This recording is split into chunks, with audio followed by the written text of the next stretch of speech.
नमस्कार, मैं रूपा रजक सदनामा की ओर से आ गई हूँ लेकर दिनांक 16 जून 2024 का संपादकीय लेकर, जिसका शीर्षक है अथ श्रीमद् मोहन भागवत कथा की उपकथा, जिसे लिखा है हमारे सह संपादक राकेश अचल जी ने।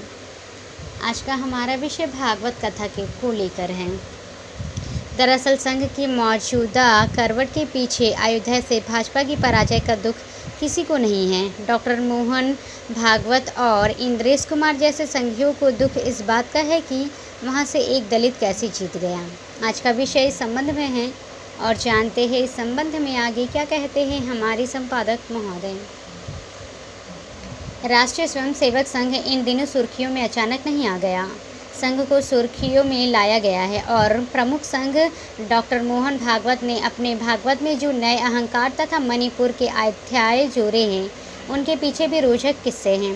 आपको बता दूं कि मैं आज से कोई 40 साल पहले अपने एक संघ मित्र स्वर्गीय कन्हैया लाल बजाज लाल कवि के साथ संघ की एक शाखा में गया था। वे मेरे ससुर के मित्र थे और आग्रहपूर्वक मुझे संघ की शाखा में ले गए थे। तब संघ की अपनी कोई भागवत नहीं थी।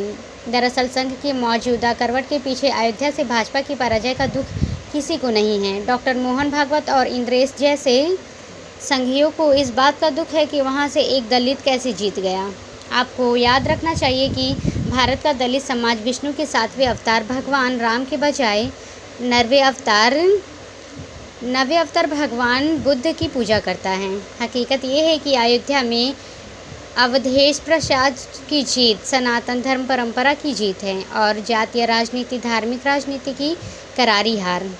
अयोध्या में भाजपा की हार से आहत परम पूज्य मोहन भागवत हार के इस मुद्दे से देश का ध्यान भटकाने के लिए नए नए बयान देने में लगे हैं। मुझे लगता है कि ये सिलसिला अभी लंबे समय तक चलेगा। एक कटु सत्य ये भी है कि मणिपुर की दोनों सीटों पर बड़ी पराजय के साथ पूर्वोत्तर भारत कमजोर हो रही भाजपा के कारण श्रीमद् मोहन भागवत कथा शुरू हो गई। संविधान बचाव का मुद्दा भाजपा को कम, संघ को ज़्यादा परेशान कर रहा है, क्योंकि भाजपा संघ का राजनीतिक विंग है। एक कटु सत्य ये भी है कि भाजपा के लगातार सत्ता में रहने के बावजूद संघ का प्रसार देश में नहीं हो पाया। संघ 10 साल से स्वयंसेवकों को मूर्ख बना रहा है। कागजों पर शाखाओं की संख्या तेजी से बढ़ रही, परंतु गांव मोहल्ले से गायब हो गई। आपको याद रखना होगा कि भाजपा एक स्वतंत्र राजनीतिक दल नहीं, अपितु संघ का एक आनुषंगिक गठबंधन है, आनुषंगिक गठन। मात्र संगठन होने के कारण संघ भाजपा को बचाने के लिए पहले से ही तमाम कोशिशों करते आया रहा है और आगे भी करता ही जाएगा। देशभक्त संगठन होने का दावा करने वाले संघ और उसके समस्त आनुवंशिक संगठनों का अग्निवीर योजना पर मोहन भागवत ने कभी नहीं बोले। संघ के श्रीमद् मोहन भागवत में जो भी तब्दीली आप देख रहे हैं, उसके पीछे आम चुनाव में भाजपा के कमज़ोर होकर उभरना है। संघ नहीं चाहता कि इस पराजय से भाजपा के प्रति भाजपा में अनास्था और भी बढ़े। इसलिए संघ ने अपना पैतरा बदलते हुए न सिर्फ मणिपुर का राग अलापा बल्कि अहंकार को भी मुद्दा बनाया। संघ लगातार भ्रम पैदा करने की कोशिश कर रहा। संविधान को आसन्न खतरे के मुद्दे पर चूंकि स्वयं संघ आरोपित है, इसलिए इस मुद्दे पर कुछ न कहने के लिए चुप्पी साध रखी है।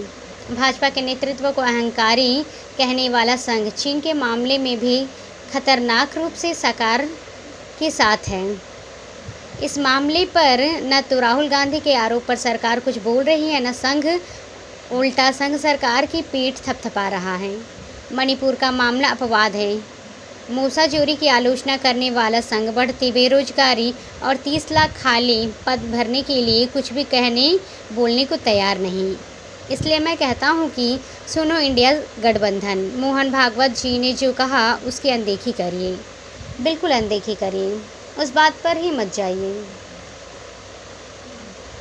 उस पर बात ही मत करिए।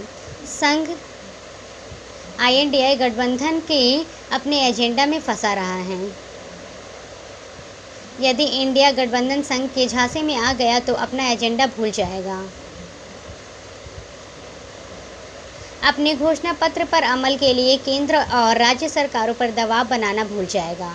संघ और भाजपा के गठबंधनों गठजोड़ का सबसे बड़ा प्रमाण ये है कि डॉक्टर भागवत एयर इंद्रेश कुमार के आरोप के बारे में न प्रधानमंत्री कुछ बोले और न ही भाजपा के कामचलाऊ अध्यक्ष जेपी नड्डा।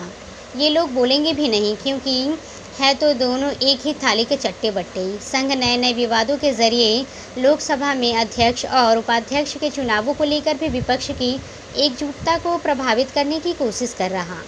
एक बात और, यदि भागवत जी भाजपा सरकार से नाराज़ होते तो जेड+ सुरक्षा लेकर देशाटन न कर रहे होते।